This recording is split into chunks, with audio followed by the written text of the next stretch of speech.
시청자 여러분 안녕하십니까. 뉴스9의 김명우입니다. 한국과 미국이 관세 협상 후속 논의에 속도를 내고 있습니다. 우리 정부 경제통상 핵심 라인이 워싱턴 DC로 총 출동해 미국 측과 줄다리기를 하고 있습니다. 3,500억 달러 투자 총액과 에이펙 정상회담 이전엔 협상을 마무리하겠다는 데는 양측의 공감대를 형성했는데 역시 최종 변수는 트럼프 대통령의 결심입니다. 우리 정부는 트럼프 대통령을 설득할 카드를 하나씩 제시하며 절충안을 모색하고 있습니다. 급박하게 돌아가는 한미 협상 분위기, 먼저 백대우 특파원이 보도합니다. 미국에 도착한 김용범 대통령실 정책실장과 김정관 산업통상부 장관은 협상에 앞서 기대감을 내비쳤습니다. 가장 양국이 진지하고 건설적인 분위기에서 협상을 하고 있는 그런 시기이기 때문에 열흘 안에 결과가 나올 수 있다는 베센트 미 재무장관의 발언도 긍정적으로 봤습니다. 나쁘지 않은 사인으로 읽고 있고 그만큼 미국이 좀 더 유연하게 우리 입장을 최대한 반영해 주면 좋겠습니다. 곧바로 백악관 예산관리국 국장과 만나 미국이 생각하는 조선업 협력 방안을 1시간 가까이 논의했고 이후 러트닉 상무장관과 2시간 넘게 협상을 이어갔습니다. 협상 직후 진척이 있느냐는 취재진의 질문엔 충분히 이야기했다고 답하며 말을 아꼈습니다. 3,500억 달러, 우리 돈 500조 원 규모의 대미 투자를 둘러싼 후속 협상이 2달 넘게 교착 상태인 가운데 우리나라는 전액 선불로 내라는 트럼프 대통령의 요구는 받아들이는 게 불가능하다는 입장입니다. 대신 원화 투자나 통화 스와프, 대출 보증, 비율 조정 등의 대안을 제시한 것으로 알려졌습니다. 구윤철 경제부총리도 우리 외환 시장이 받을 타격을 설명하며 베센트 장관에게 측면 지원을 거듭 요청했습니다. 베센트 장관은 충분히 그 부분을 이해를 하고 있습니다. 트럼프 대통령이 이걸 수용하느냐 부분은 진짜 그 부분은 불확실성이 있는 거죠. 결국 트럼프 대통령의 결심이 넘어야 할 가장 큰 산이란 얘기인데 우리가 얼마나 설득력 있는 대안을 제시하느냐에 성패가 달렸다는 관측이 나옵니다. 미국 워싱턴 DC에서 TV조선 백대우입니다. 네, 우리 협상단은 두 나라 이해가 맞아떨어지는 조선업 협력에 대해선 별 이견 없이 논의를 진행한 것으로 보이는데 미국 측의 입장을 봐도 알 수 있습니다. 미국 국무부는 중국이 한미 조선 협력을 상징하는 한화 오션을 겨냥해 제재를 발표한 것을 두고 한미의 조선 협력을 약화하려는 시도라며 비난하는 입장을 냈습니다. 에이펙 정상회담을 앞두고 미국과 중국의 신경전은 계속되는 모습입니다. 이정민 기자입니다. 중국이 한화오션 미국 자회사 5곳과 거래를 금지한다고 발표한 데 대해 트럼프 행정부가 첫 공식 입장을 냈습니다. 현지 시간 16일 미 국무부는 언론사에 보낸 대변인 명의 답변에서 중국의 한화오션 제재가 한미 조선 협력을 약화시키려는 무책임한 시도라고 맹비난했습니다. 또 이번 일은 한국을 강압하기 위한 중국의 오랜 패턴이라며 한국과 단호히 함께하겠다고 강조했습니다. 한화오션은 한미 조선협력 마스카 프로젝트의 핵심 기업으로 중국의 제재 조치를 한미 동맹 흔들기로 본 겁니다. 한미 양국은 마스카 프로젝트 추진에도 속도를 냈습니다. 김용범 정책실장과 함께 백악관을 찾은 김정관 산업통상자원부 장관은 마스카와 관련해 구체적으로 어떤 프로젝트를 할지 논의했다고 전했습니다. 미국은 앞서 중국이 발표한 희토류 수출 통제 강화 조치에도 동맹과 함께 맞서겠다며 목소리를 높이고 있습니다. China is a command and control economy, and we and our allies will neither be commanded nor controlled.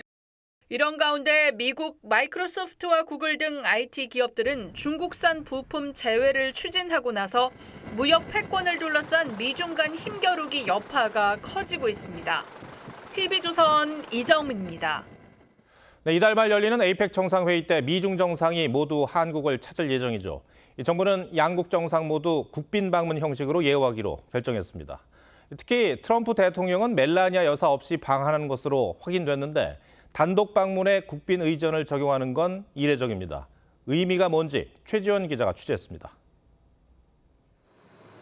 에이펙 정상회의를 계기로 경주를 찾는 트럼프 대통령과 시진핑 주석의 방안은 모두 국빈 방문 형식이 될 걸로 알려졌습니다.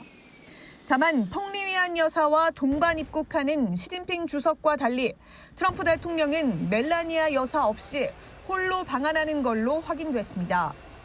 국빈 방문은 웨비나 재임 기간 중 한 차례에 하나는 걸 원칙으로 하는 만큼 부부 동반인 경우에 추진하는 게 통상적이지만 시 주석과의 형평성 등을 감안한 걸로 보입니다. 트럼프 대통령은 29일부터 1박 2일, 시진핑 주석은 29일 또는 30일 방한할 전망입니다. 이에 따라 한미 정상회담은 29일, 한중 정상회담은 다음 달 1일로 하고 미중 정상회담은 그 사이인 29일이나 30일 성사될 가능성이 높습니다. 정부는 공식 환영식을 위한 의장대 도열 등도 경주에서 준비하는 걸로 알려졌습니다. 위성락 국가안보실장은 미중 정상에 대해선 장소가 지방이더라도 높은 수준의 예우를 하려고 한다고 말했습니다. 에이펙에 참석하는 회원 정상들과 양자 방문의 형식 그리고 양자 방문 일정 등에 관해서 긴밀히 소통 중에 있습니다. 다만 일각에서 거론됐던 미북 정상회담까지 성사될 가능성은 낮은 걸로 알려졌습니다. 정부 관계자는 미국 대사관 쪽에서 과거 판문점에서 열렸던 미북 회담 절차 등을 단순 문의한 걸로 안다면서도 판문점을 관할하는 유엔사에 특별한 협조 요청은 없는 상태라고 했습니다. TV조선 최주환입니다.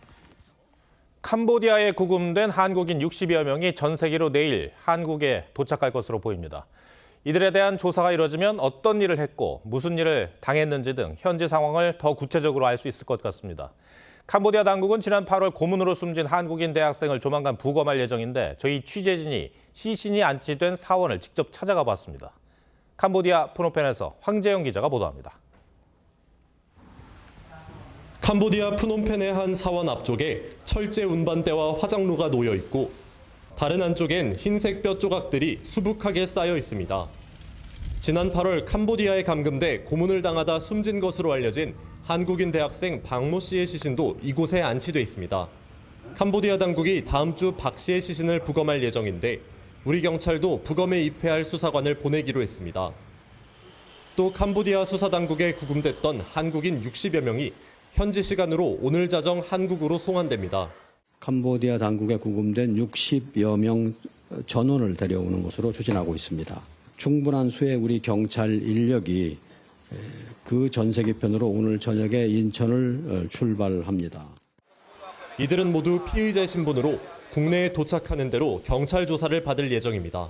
다만 현지에 감금된 한국인 구출에 대해선 아직 진전된 논의가 나오지 않고 있습니다. 정부 합동대응팀은 프놈펜 외곽 지역에 있던 감금 시설을 둘러봤는데 침구류와 빨래 등 최근까지도 조직원들이 머문 흔적이 남아 있었습니다. 네, 이곳 스캠 단지 내부에는 성냥갑 아파트처럼 복도식 공간으로 되어 있고 내부에는 숙소로 사용됐던 것으로 보이는 2층 침대도 놓여 있습니다.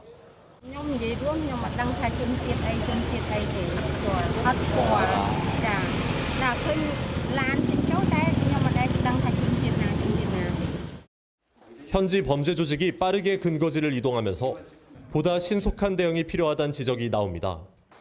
캄보디아 프놈펜에서 TV조선 황재영입니다. 캄보디아 범죄 단지를 운영하는 기업형 범죄 조직은 대부분 중국 자본이 장악하고 있습니다. 대표적인 조직이 미국 정부 제재를 받은 프린스그룹인데 놀랍게도 프린스그룹 계열사가 서울 강남 한복판에 버젓이 사무실을 차려두고 있었습니다. 이나영 기자가 현장에 가봤습니다. 서울 강남 설릉역 인근 22층짜리 빌딩.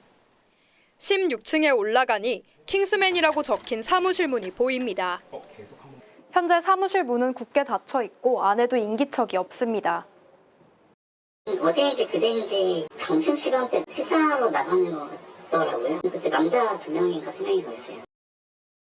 캄보디아 범죄 조직의 배우로 지목된 프린스그룹은 2022년 6월 킹스맨이라는 부동산 계열사를 출범시켰다고 홈페이지에 밝혔습니다.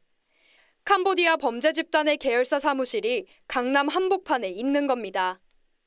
미국과 영국 정부는 프린스그룹이 카지노와 리조트에서 인신매매, 감금, 강제노동 등을 저질렀다며 지난 14일 초국가적 범죄 조직으로 지정했습니다. 미 법무부는 프린스 그룹을 이끄는 중국 출신 남성 천지를 뉴욕 연방법원에 기소했습니다. 외국인을 감금하고 폭행 사례를 지시한 혐의입니다. 미국 정부는 앞서 지난달에도 캄보디아 시아누쿠빌 일대에서 외국인을 감금하고 보이스피싱 등을 강요한 중국 출신 범죄자 3명을 제재 명단에 올렸습니다. 국제사회는 중국 정부의 1대1로 사업에 편승해 캄보디아로 조직범죄단이 대거 진출한 것으로 보고 있습니다. TV조선 이나영입니다. 네, 이 같은 일이 잇따르고 있는 건 그동안 캄보디아 정부가 단속에 소극적이었기 때문이라는 지적도 나오는데 이 캄보디아 측의 반응이 다소 황당합니다.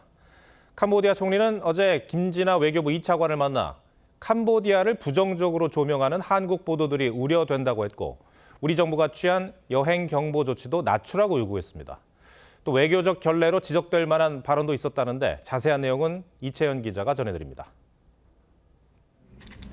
우리 정부 대응팀을 만난 훈 마네트 캄보디아 총리는 김진아 외교부 2차관에게 자국 내 한국인 사망에 대해 심심한 유감을 표했습니다. 그러면서도 여행 경보 상향으로 캄보디아의 부정적 영향이 우려된다며 조속히 내려달라고 했습니다. 또 캄보디아에 대해 부정적으로 보도한 한국 언론 보도가 우려된다고도 했습니다. 소극적인 단속 등 미흡한 대처에 사과하기보단 이미지 실추에 더 민감한 반응을 보인 겁니다. 김 차관은 인식을 바꾸려면 상황을 개선해야 한다고 반박했습니다. 우리 국민을 보호하고 캄보디아에서 동범죄를 근절하기 위한 캄보디아 측의 보다 적극적인 대책 마련과 협조를. 훈 총리는 또 이재명 대통령과 태국 아누틴 총리와의 첫 통화를 거론하는 과정에서 외교 결례를 범했다는 지적도 나옵니다. 아누틴 총리는 이 대통령에게 캄보디아 범죄 해결에 공조하자는 뜻을 전한 걸로 알려졌는데 이를 두고 훈 총리는 제3국은 필요 없다는 점을 이 대통령에게 전해달라고 발끈한 겁니다. 국경 분쟁 중인 태국과 캄보디아는 지난 7월에도 무력 충돌로 수십 명이 사망했습니다. TV조선 이채연입니다. 이 외국인 상대의 잔혹 범죄는 캄보디아뿐만이 아닙니다. 모델 일을 하겠다며 태국으로 간 벨라루스 20대 여성이 미얀마까지 끌려가 참혹하게 숨진 사건이 발생했습니다. 이 같은 범죄 조직은 동남아 전역에 퍼져 있는 것으로 보입니다. 최윤정 기자가 보도합니다. 지난 13일 캄보디아와 접한 태국의 한 주택에서 캄보디아 조직원에게 넘겨질 뻔한 청소년 11명이 구출됐습니다. มีเพื่อนติดต่อมาค่ะว่าจะให้หนูไปทำร้านเสริมสวยใช่ค่ะเพื่อนติดต่อให้หมดเลยมีติดต่อให้ตั้งแต่รถที่อยู่ประเทศไทยแล้วค่ะ 이들은 대부분 미성년자였는데 2만 바트, 88만 원의 온라인 일자리와 복지 혜택을 약속받았다고 전했습니다. รถเปลี่ยนคนขับไปเรื่อยๆครับแต่ละที่เหมือนไม่ได้ยิงยาวไปครับแต่ว่ามาเป็นจุดแล้วก็เปลี่ยนรถเปลี่ยนคนขับ 다행히 구출되는 경우도 있지만 잔혹 범죄 피해 사례가 동남아에서 끊이질 않고 있습니다. 벨라루스 출신의 26살 여성 베라 크라부초바는 지난 9월 초 모델 계약을 위해 태국에 간 뒤 연락이 끊겼는데 도착 직후 납치돼 미얀마 국경지대에 중국 범죄 조직에 넘겨진 것으로 전해졌습니다. 여권과 휴대전화를 빼앗긴 뒤 이른바 로맨스 스캠 범죄에 강제로 동원됐고 실적을 못 채우자 장기 밀매 조직에 팔려 장기가 적출된 뒤 소각된 것으로 보입니다. 같은 방식으로 피해를 입을 뻔한 24살의 러시아 출신 다시나마는 러시아 외교부의 개입으로 가까스로 구조됐다며 감사를 표하기도 했습니다. TV조선 최윤정입니다. 네, 정부의 11호 부동산 대책이 발표된 이후 후폭풍이 만만치 않습니다. 우선 정부가 서울 전역을 한꺼번에 규제 지역으로 묶으면서 집값이 떨어지거나 덜 오른 지역을 중심으로 반발이 거세지고 있습니다. 이번 부동산 대책으로 가뜩이나 심한 부동산 양극화가 더 심해질 거란 우려도 나옵니다. 먼저 최수용 기자입니다. 서울 금천구의 한 대규모 아파트 단지. 부동산 대책 발표 이후 단지 내 중개업소엔 매수 문의가 뚝 끊겼습니다. 서울 전역을 규제로 묶은 1015 부동산 대책에 이 지역 주민과 공인중개사들은 분통을 터뜨립니다. 서민들이 사는 곳에는 투기 제한하고 그럴 이유가 없다고 생각이 되니까 조금 부당하다고 생각이 돼요. 2021년 문재인 정부 당시 8억 2천만 원까지 뛰었던 106.59제곱미터형이 지난해 6억 중반까지 떨어졌다 회복하지 못하고 있는데도 수억원씩 오른 강남권과 똑같이 규제지역으로 묶였다는 겁니다. 저가로 거래된 게 거진 소진이 됐고 이제 올라갈 차예요. 이 준후방대로 이제 그것들이 거래될 시점인데 이래 되니까 더 어려워지게 되는 거죠. 집값의 40%로 대출 한도가 줄고 다음 주 월요일 토지거래 허가구역으로 묶여 갭투자까지 막히면 양극화가 더 심해질 거란 우려도 나옵니다. 대출을 쪼여도 어차피 현금이 있기 때문에 그들만의 리그는 터치할 수 없는 부분이라 중산층을 없애는 지금 단계라고 봅니다. 이른바 똘똘한 한 채 선호 현상이 심화되는 가운데 결국 저소득층 실수요자들이 직격탄을 맞을 거란 전망이 나옵니다. TV조선 최수용입니다. 그런가 하면 정부의 강력한 규제를 피한 지역들은 풍선 효과 조짐을 보이며 벌써부터 들썩이고 있습니다. 동탄과 구리 일부에선 규제 이후 호가가 수천만 원씩 뛰고 집도 안 보고 계약이 체결되는 일까지 벌어지고 있습니다. 노도일 기자가 취재했습니다. 4년 전 준공된 경기도 구리시의 한 아파트 단지. 그제 부동산 대책이 나온 이후 매물 문의가 빗발치고 있습니다. 15일 이후 대책 발표된 이후로 갭 투자 문의가 조금 많이 있으셨어요. 평소보다. 한 10건 이상 온 것 같아요. 전화를 받은 게. 왜? 집을 안 보고 계약하는 사례도 잇따릅니다. 어제만 여기 거래가 몇 건씩 됐어요. 바로 집 안 보고도 계약한 데고. 사람들이 학습 효과가 있으니까 내 지정하면 옆으로 번진다는 걸 알잖아요. 서울 전역과 경기 12개 지역이 규제 지역으로 묶이면서 규제를 비껴난 지역에 매수세가 몰려드는 겁니다. 이 아파트 59제곱미터형은 지난주 8억 7천만 원에 거래됐지만 정부 대책이 나온 뒤 호가가 단숨에 수천만 원 뛰었습니다. 규제를 피한 동탄도 집주인들이 호가를 크게 높이고 집값이 들썩이는 분위기입니다. 풍선효과를 누리시려고 하는 거죠. 그래서 지금 매물을 다 올리시고 애도인분들이 이제 칼자루 쥐고 있는 것 같아요. 전문가들은 서울로 출퇴근이 용이한 비규제 지역을 중심으로 대체 수요가 몰리는 풍선 효과가 불가피하다고 지적합니다.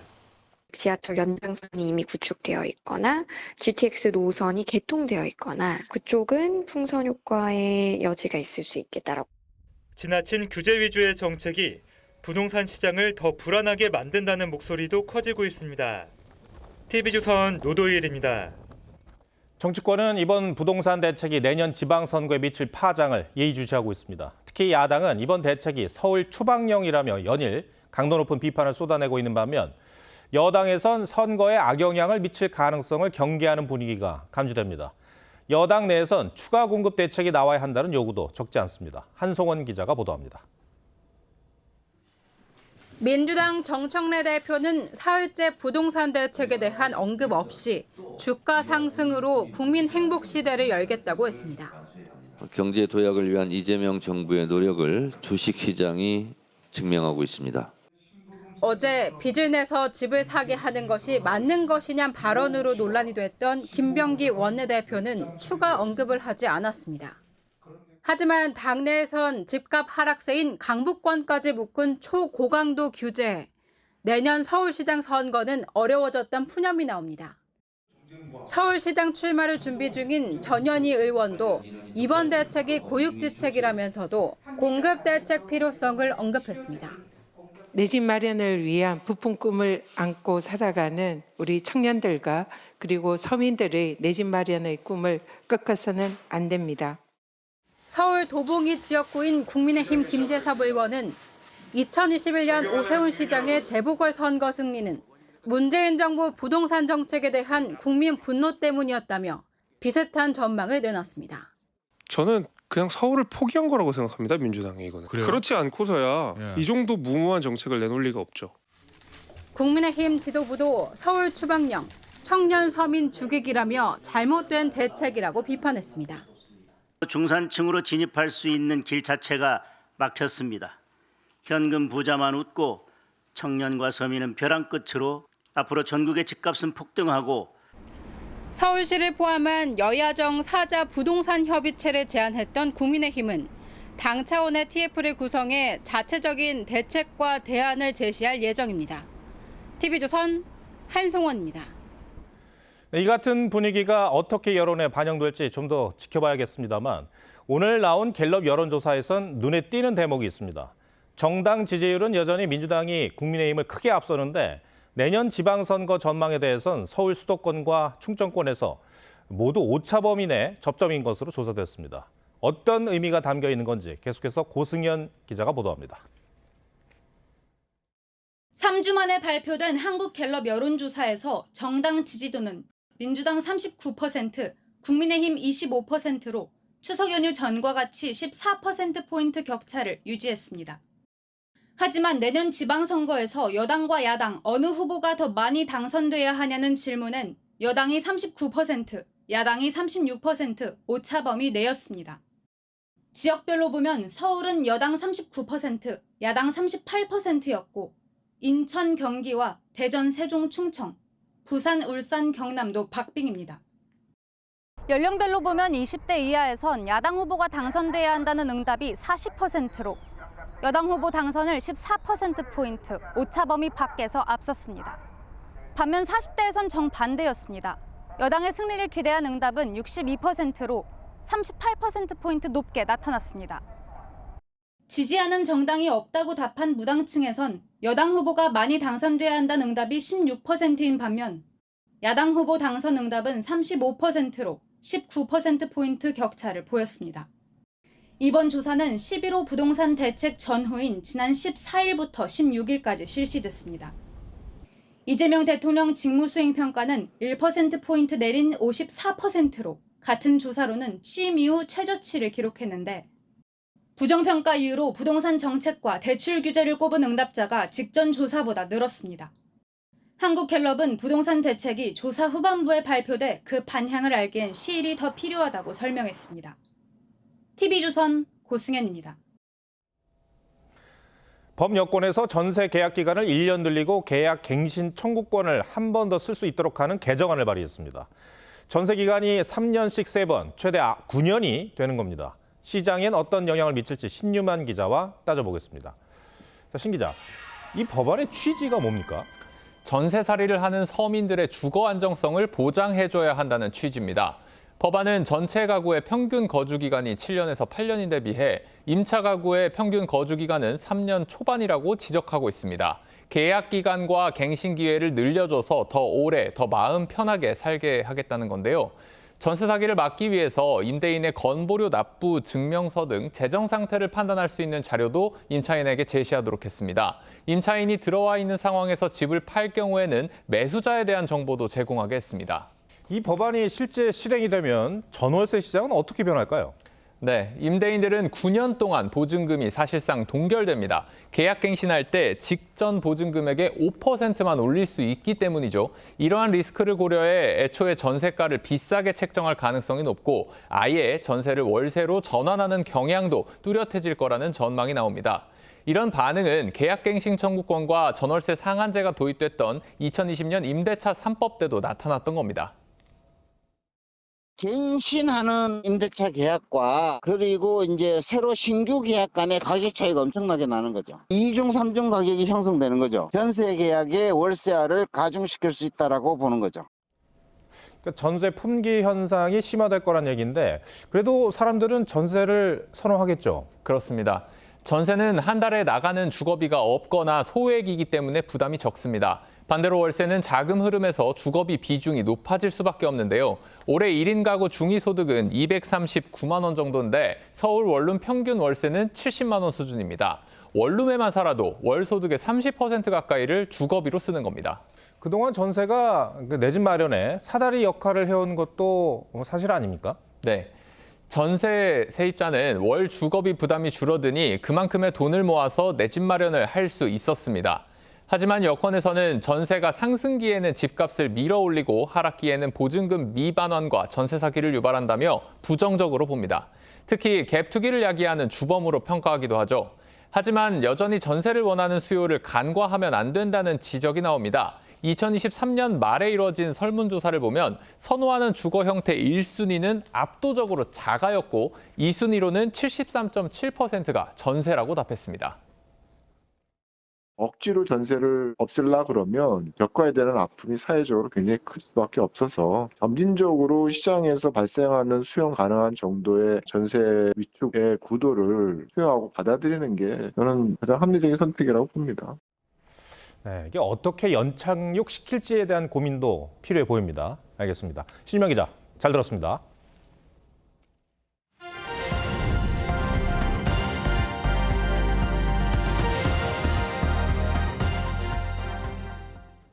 어제에 이어 단독 보도 이어갑니다. 김건희욱 특검을 이끄는 민중기 특별검사가 김 여사가 산 주식에 투자해 1억 원이 넘는 수익을 올렸다는 소식, 어제 TV조선이 단독으로 전해드렸습니다. 민 특검이 오늘 입장문을 냈습니다. 지인 소개로 투자했고 증권사 직원의 권유로 팔았다며 미공개 정보 이용 의혹을 사실상 부인했습니다. 하지만 저희 취재진이 이 해명을 토대로 민 특검이 주식을 판 시점을 역산해봤습니다. 소개나 권유로 거래했다고 보기엔 미심쩍은 부분이 있었습니다. 먼저 곽승한 기자가 단독 보도합니다. 2008년 재산 공개 당시 비상장주였던 네오세미테크 주식 1만 주를 500만 원으로 신고했던 민중기 특검. 오늘 김건희 특검팀을 통해 회사 관계자가 아닌 지인 소개로 해당 회사에 3, 4천만 원가량 투자했다고 밝혔습니다. 공직자 재산 신고 기준으로 30배가 넘는 수익을 거뒀다는 보도에 대해 실제론 4-5배 수익을 올린 것이라는 취지로 반박한 겁니다.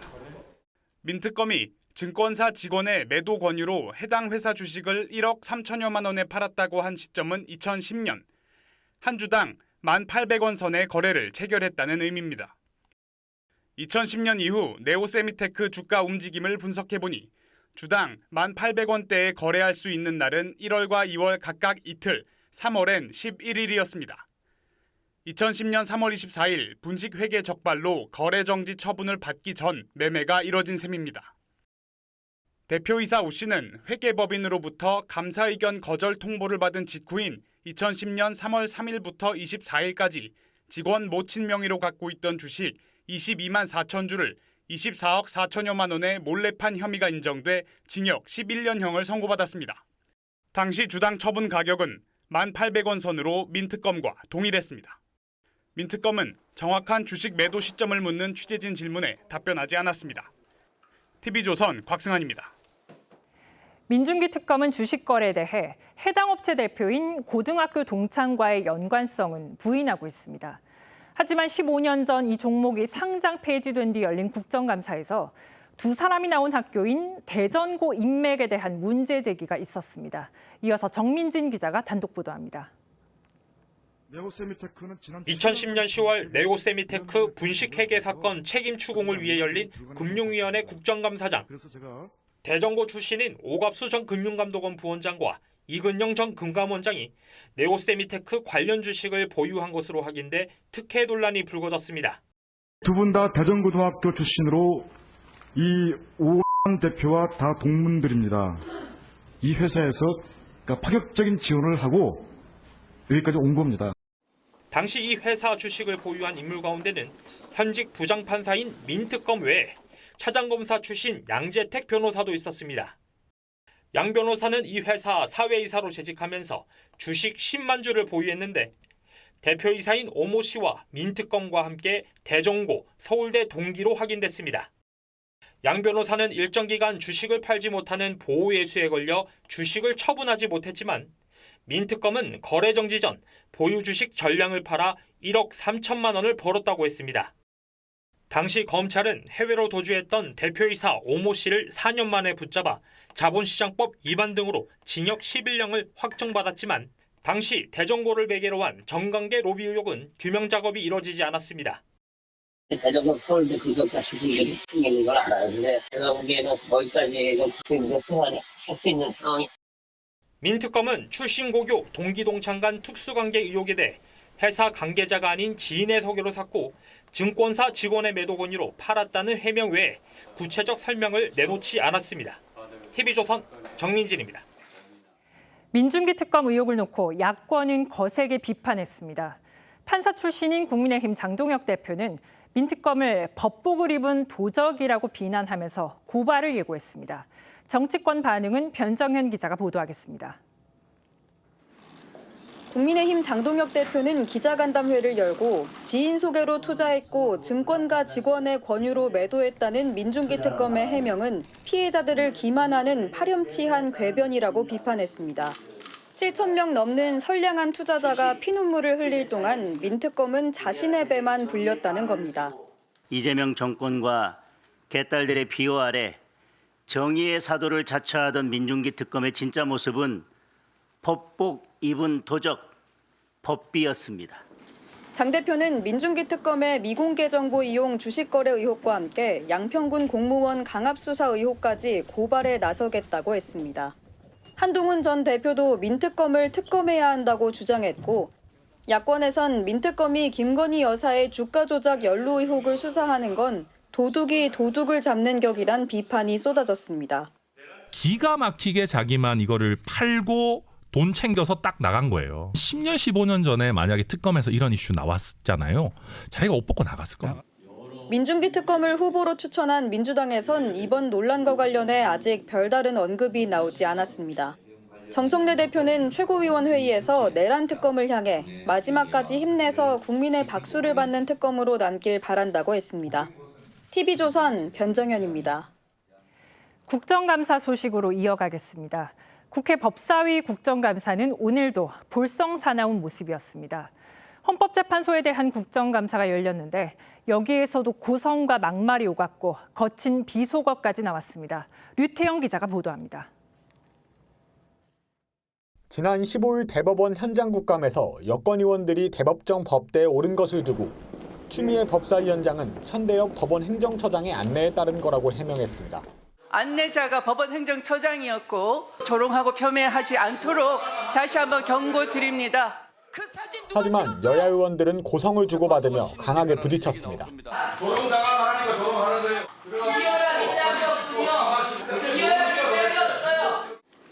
무소속 최혁진 의원은 거친 말로 야당 의원들을 비난했습니다. 이 자리에 앉아서 헌법을 수호한 헌법재판소를 감사하겠다라고 모두 개풀 뜯어먹는 소리니까 듣지 마시고 중간에 나가셔도 됩니다. 추미애 위원장은 약속했던 추가 발언 기회를 주지 않으려다가 야당이 항의하자 발언 기회를 부여하기도 했습니다. 이상으로 질의를 마쳤습니다. 아니 아까 생각 질의했잖아요. 이렇게 멋대로 하는 게 어디 있습니까? 이게 바로 우리의 독재예요. 헌재는 여권 일각이 제기하는 국민의힘에 대한 위헌정당 해산 심판 청구와 관련해 매우 신중하고 최후적인 수단으로 활용돼야 한다고 밝혔습니다. 또 김상환 헌법재판소장은 재판소원 도입을 두고 법원 재판도 헌법소원 대상에 포함하는 것이 이상적이라고 했습니다. TV조선 류태영입니다. 앞서 보셨겠지만 여당 주도의 법사위는 일방통행도 모자라 사실상 무소불위의 권력을 휘두르고 있다는 지적이 나오고 있습니다. 민주당 정청래 대표까지 나서서 법사위 진행에 우려를 표했습니다. 고희동 기자가 취재했습니다. 오후 들어 국회로 자리를 옮긴 법사위의 군사법원 국정감사. 야당 의원이 국방장관을 상대로 두 국가론 질의를 하자 추미애 위원장이 주의를 줍니다. 통일부 장관의 소신 발언을 끄집어 와서 장관님께 질의를 하신다든지 답변을 강요하신다든지 하는 것은 국정감사 취지에 어긋난다는.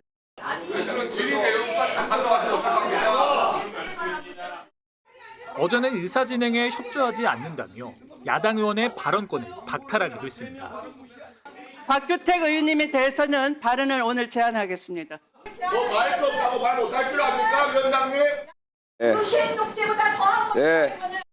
참고인으로 나온 국선 변호사가 소위 검찰개혁 입법의 문제점을 지적하자 추 위원장은 도중에 말을 끊기도 했습니다. 수사권 조정이 일반 국민들에게 유리한 입법이 아니었다고 생각하고 정수견 참고인 발언을 중단합니다. 지금 그렇게 언쟁을 하라고 이 자리에 서 있는 건 아니시죠? 네. 정청래 대표가 법사위에 거친 말이 있어선 안 된다며 차분한 국감을 주문했지만 법사위 국감 닷새 내내 추 위원장의 일방통행식 진행과 야당의 항의가 이어졌습니다. 이런 가운데 조국혁신당은 대법원의 대선 개입을 주장하며 조희대 대법원장 탄핵소추안을 공개했습니다. 국민주권주의와 대의민주주의, 실질적 법치국가 원칙 등 헌법 질서를 심대하게 훼손했고 탄핵안 발의엔 100석 이상이 필요한데 민주당은 현재로선 고려하고 있지 않다며 조국 혁신당과 거리를 뒀습니다. TV조선 고이동입니다. 국회 행안위는 경찰청 국정감사를 진행했습니다. 이진숙 전 방송통신위원장 체포가 적절했는지를 놓고 여야가 치열한 공방을 벌였습니다. 캄보디아에서 벌어진 한국인 피해에 대해서는 여야가 입을 모아 늑장 대응을 지적했습니다. 김예나 기자입니다. 추석 연휴를 하루 앞둔 지난 2일 자택에서 체포된 이진숙 전 방통위원장이 수갑을 찬 채 경찰서로 압송됩니다. 기관 하나 없애는 것도 모자라서 이제 저 이진숙한테 이렇게 수갑을 채우는 겁니까? 경찰청 국정감사 시작과 동시에 야당은 김현지 이슈 덮기용이라고 비판했습니다. 과잉 수사다. 국민적 시각입니다. 김현지 부속실장 이슈를 덮으려 했다는 의혹은 더 키워졌고 여당은 이 전 위원장이 6차례 소환에 불응한 만큼 체포가 당연하다고 맞받았습니다. 뭐 얼마나 그렇게 대단한 사람이라고 체포하는 경찰이 지금 유기하는 거죠. 다만 이 전 위원장이 체포 당일 수갑을 찬 데 대해선 여당에서도 무리했다는 지적이 나왔습니다. 2달 후에 이제 공소시효가 만료되고 하니까 그렇게 했다고 치더라도 수갑 채용은 조금은 문제가 있어 보입니다. 캄보디아 구금 사태에 대해선 여야가 한 목소리로 경찰을 질타했습니다. 캄보디아 연루범죄 수없이 이제 아마 경찰에서도 수사를 했지만 정작 납치, 감금 신고 같은 경우는 이렇게 방치한 것입니다. 경찰 정원이 필요하다든지 여러 가지 건의사항이 있었을 텐데 그것이 왜 반영되지 않고 있다가 이제 와서 이 난리를 치는지. 유재성 경찰청장 대행은 미리 사전에 준비를 철저히 하지 못한 점은 안타깝게 생각한다고 답했습니다. TV조선 김예나입니다. 80대 여성이 자신이 기르던 맹견에 물려 숨졌습니다. 키우던 맹견들이 싸우는 걸 말리다 변을 당했는데 사육 허가는 받지 않았다고 합니다. 이성진 기자가 취재했습니다. 인적이 뜸한 주택가에 구급차가 출동했습니다. 경찰관들이 상황을 살피고 잠시 뒤 소방대원들이 들것에 여성을 싣고 나옵니다. 어제 아침 7시 반쯤 이곳에 사는 80대 여성이 맹견에 물렸다는 신고가 접수됐습니다. 피가 마당이 막 벌겋더라고요. 그래서 신고부터 했지. 여성은 3년 전부터 집에서 핏불 테리어 3마리를 키웠는데 이 중 한 마리에게 목과 다리 등 10여 곳을 물려 병원으로 이송되다 숨졌습니다. 숨진 여성은 자신이 키우던 핏불 테리어 2마리가 싸우는 걸 말리는 과정에서 변을 당한 것으로 알려졌습니다. 흥무 상태에서는 순간적으로 주인으로 인식을 안 할 수가 있는 거죠. 2시간, 3시간은 그냥 지구력이 좋아가지고 물고 흔들고. 인근 주민들은 평소에도 공격성이 강했다고 말합니다. 나도 개 한 마리 피해를 봐서 이 집 개 때문에 한 마리 죽였다가. 동물보호법상 핏불 테리어는 맹견으로 분류돼 사육하려면 지자체장의 허가를 받아야 하지만 경찰 조사 결과 이 집에선 허가를 받지 않은 것으로 파악됐습니다. 여성을 숨지게 한 핏불 테리어는 사고 직후 안락사됐고 함께 있던 나머지 2마리는 다른 곳으로 보내졌습니다. TV조선 이성진입니다. 제주 해안마을에서 회오리 바람이 몰아쳤습니다. 이 용오름 현상 때문에 피해가 속출했습니다. 비닐하우스가 날아가고 출하를 앞둔 감귤이 여기저기서 떨어졌습니다. 김태준 기자가 취재했습니다. 바다 한가운데서 회오리가 일더니 하늘로 솟구칩니다. 해수면에서 시작된 나선형 모양의 물보라는 하늘 위 구름까지 이어져 있습니다. 그제 오후 5시 55분쯤 제주 서귀포 남원읍 태흥리 앞바다에서 용오름 현상이 발생했습니다. 강한 바람을 타고 세력을 키운 용오름은 해안마을을 덮쳤습니다. 80대 노부부의 집 창고 천장은 날아갔습니다. 와장창창 하는 소리가 나. 아이고 이거 다 죽었구나 다 죽었구나. 그냥 맨몸에 나오지도 못하고 발발 털며. 과수원에선 비닐하우스가 무너지고 출하를 앞둔 감귤은 우수수 떨어져 바닥에 나뒹굽니다. 슛돌이 뭐 다 들러져 가지고 다시 해체해 가지고 다시 조립을 해야 되고 나무 열매도 한 70% 이상 낙과가 되고 10여 개 농가가 불과 10분 만에 비슷한 피해를 입었습니다. 용오름은 보통 여름철 해수면이 가열되면 발생합니다. 대기가 불안정한 상태에서 나타나거든요. 기온이 전체적으로 좀 따뜻하게 형성되어 있던 상황이거든요. 용오름이 발생하기 하루 전인 지난 14일 서귀포 아침 최저 기온은 25.7도로 기상 관측 이래 가장 늦은 열대야를 기록했고 낮 최고 기온은 32.4도를 기록했습니다. TV조선 김태준입니다. 미용실 요금 너무 올랐습니다. 그래서 혼자서 직접 머리를 자르거나 염색하는 셀프 미용을 하는 분들이 많아졌습니다. 잠깐의 유행일까요? 아니면 새로운 문화가 될까요? 윤우리 기자가 취재했습니다. 서울에서 13년째 미용실을 운영하고 있는 김모 씨. 직원 없이 혼자 일하는데도 요금 인상 없인 버티기 어렵다고 하소연합니다. 저희는 지금 커트기비가 2만 원에서 3만 원 선이고 이 가격을 유지하는 게 월세나 이런 물가 상승에 비해서 재료비도 많이 오르기 때문에 유지하는 게 매우 어렵다. 서울 강남 일대 일부 미용실은 커트 가격이 10만 원을 넘었습니다. 저희는 단순히 커트만 하는 게 아니라 고객님들의 라이프 스타일을 종합적으로 판단을 해서 편의를 제공을 하고 있다고 생각을 해요. 올해 성인 여성 커트 요금은 평균 19,558원으로 6년 전보다 26% 가까이 상승해 다른 품목보다 상승폭이 컸습니다. 상황이 이렇다 보니 직접 가위를 잡는 사람들이 늘고 있습니다. SNS에서는 혼자서 머리를 자르거나 염색하는 방법을 알려주는 영상들이 많게는 수백만 조회수를 올렸습니다. 미용실 같은 경우는 좀 저렴한 데 찾아다니고 있고요. 예전에는 미용실에서 염색도 하고 했는데 요즘은 염색비도 좀 절감할까 해서. 마트의 미용용품 코너입니다. 미용실에서 사용하는 케어 제품부터 다양한 염색약이 갖춰져 있는데요. 이른바 셀프 미용족을 겨냥한 겁니다. 한 균일가 매장에서는 미용가의 매출이 지난해 대비 6%, 염색약은 20% 증가했습니다. TV조선 윤우리입니다. 이배용 전 국가교육위원장의 매관매직 의혹을 수사하는 김건희 특검이 매경그룹 회장의 배우자를 소환 조사했습니다. 내란 중요 임무 종사 혐의를 받는 이상민 전 행정안전부 장관은 첫 재판에서 모든 혐의를 부인했습니다. 송무빈 기자입니다. 이상민 전 행정안전부 장관이 수용번호 52번이 붙은 남색 양복 차림으로 피고인석에 앉아 있습니다. 내란 특검 요청을 법원이 받아들여 첫 재판이 중계됐습니다. 직업은 어떻게 되세요? 바로 직전에 변호사였습니다.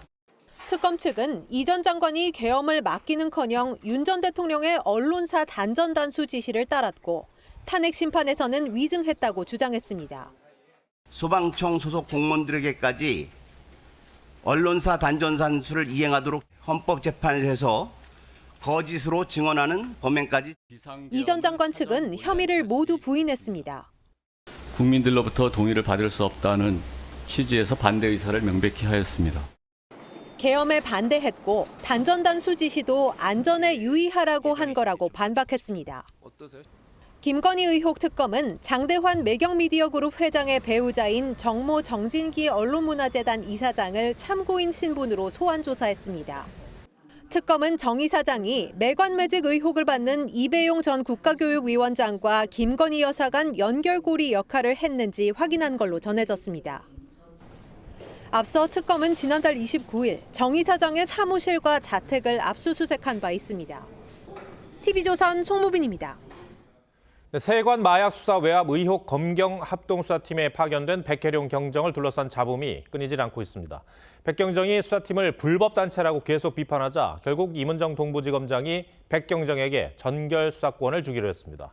이례적 상황에 오늘도 민주당에선 백 경정에 대한 비판이 나왔습니다. 이나라 기자가 보도합니다.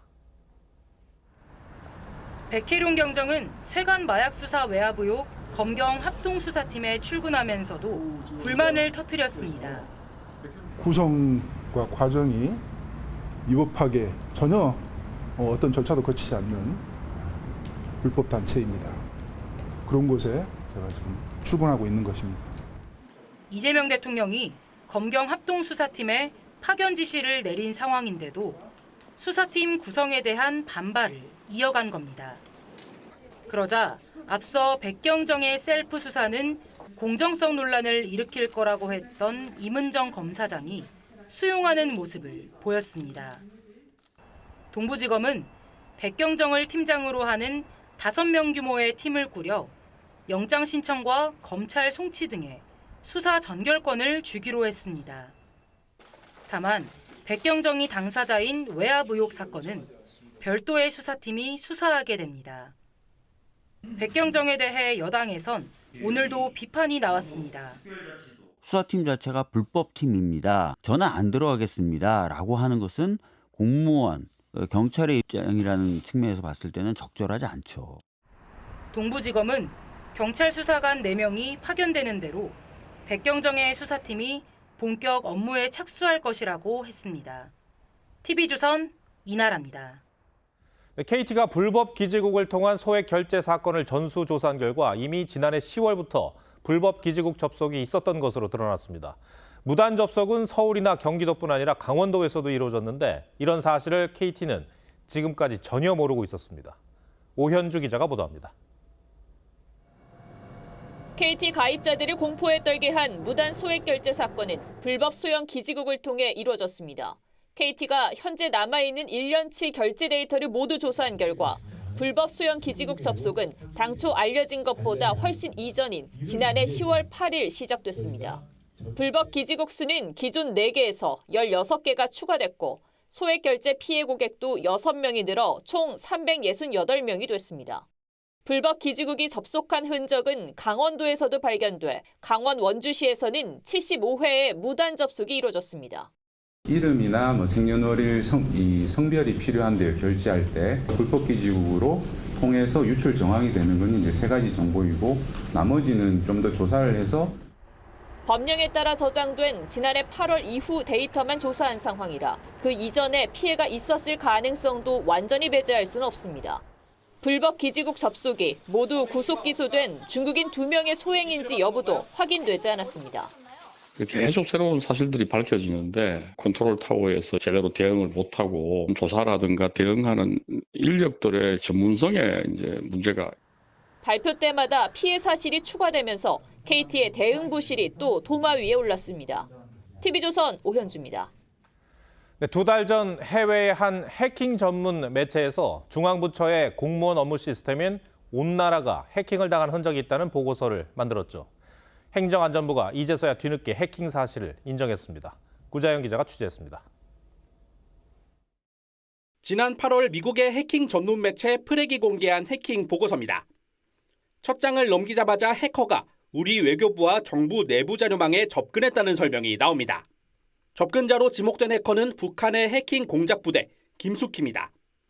지난해 12월 국내 국방 전문가들에게 개헌 문건을 빙자한 해킹 메일을 보내기도 했습니다. 하지만 보고서가 공개된 이후에도 우리 정부는 별다른 설명이나 대책을 내놓지 않으면서 의혹만 키웠습니다.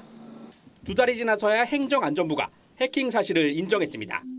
7월 중순경 국가정보원으로부터 외부 인터넷 PC에서 정부 원격 근무 시스템인 GVPN을 통해서 업무망인 온나라 시스템에 접근한 정황을 확인하였습니다.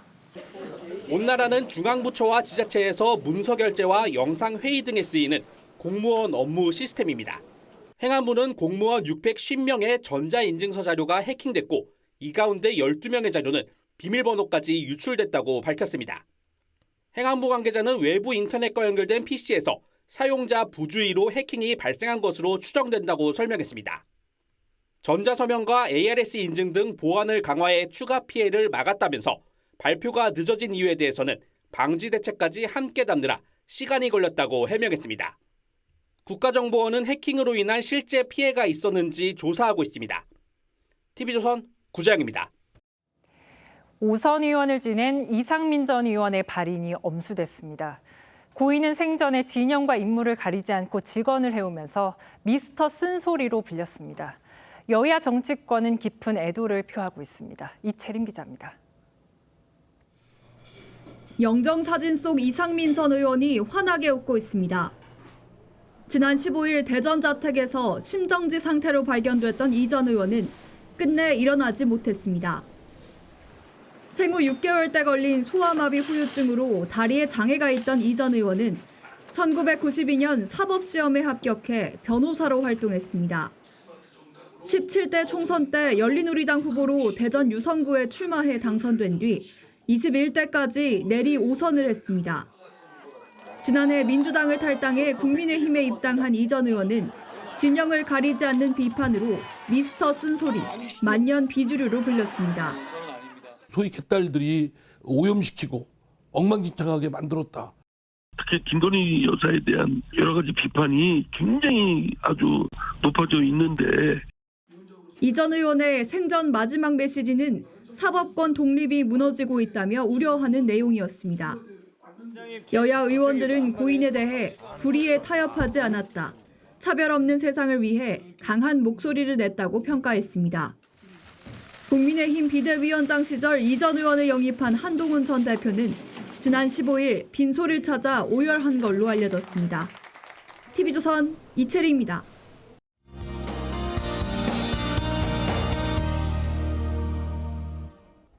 오늘 화창한 날씨 속 구름 사이로 그림 같은 파란 하늘이 드러났습니다. 다만 파란 하늘도 잠시일 뿐 밤사이 전국에 추위를 부르는 비가 내리겠습니다. 내일까지 예상되는 비의 양은 대부분 10에서 40mm 정도고요. 강원 영동은 모레 아침까지 20에서 70mm의 비가 내리겠습니다. 내일 새벽부터 아침 사이 충청과 호남, 제주에는 시간당 20mm 안팎의 강한 비가 집중되겠습니다. 내일 전국 대부분 지역에서 바람도 강하게 불겠습니다. 내일 아침 기온 서울 16도, 대전 17도로 오늘보다 조금 높게 출발하고요. 내일 한낮 기온 서울이 19도로 오늘보다 5도가량 낮아지겠습니다. 다음 주 월요일 서울의 아침 기온이 6도까지 떨어지면서 계절이 초겨울로 급변하겠습니다. 이른 추위는 다음 주 내내 이어질 전망입니다. 날씨였습니다. 10월 17일 금요일 뉴스9 마치겠습니다. 시청해주셔서 고맙습니다.